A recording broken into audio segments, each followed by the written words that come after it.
श्री राम, मैं यज्ञ संबंधी नियम की सिद्धि के लिए ही अपनी बहन का सानिध्य छोड़कर सिद्धाश्रम बक्सर में आया था। अब तुम्हारे तेज से मुझे वह सिद्धि प्राप्त हो गई है।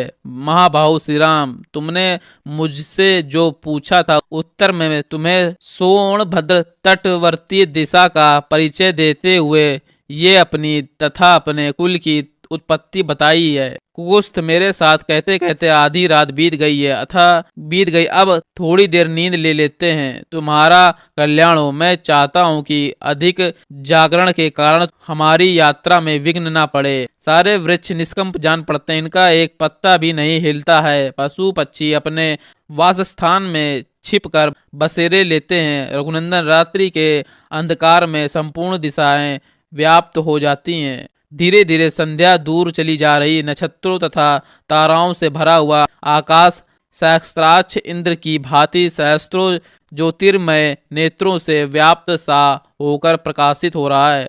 संपूर्ण लोकों का अंधकार दूर करने वाले शीत रश्मि चंद्रमा अपनी प्रभा से जगत को, प्राणियों के मन को अर्धित प्रदान करते हुए उदित हो रहे हैं। रात में विचरने वाले समस्त प्राणी यक्ष राक्षसों के समुदाय तथा भयंकर पिशाच इधर उधर विचर रहे हैं। ऐसा कहकर महातपस्वी महामुनि विश्वामित्र चुप हो गए और उस समय सभी मुनियों ने साधुवाद देकर विश्वामित्र जी की भूरी भूरी प्रशंसा की। कुकुस कुल का ये वंश सदा ही महान धर्मपरायण रहा है। कुशवंशी महात्मा श्रेष्ठ मानव ब्रह्मा जी के समान तेजस्वी हुए हैं। महायशस्वी विश्वामित्र जी, अपने वंश में सबसे बड़े महात्मा आप ही हैं। सरिताओं में श्रेष्ठ कौशिक की भी आपके कुल की कीर्ति को प्रकाशित करने वाली है।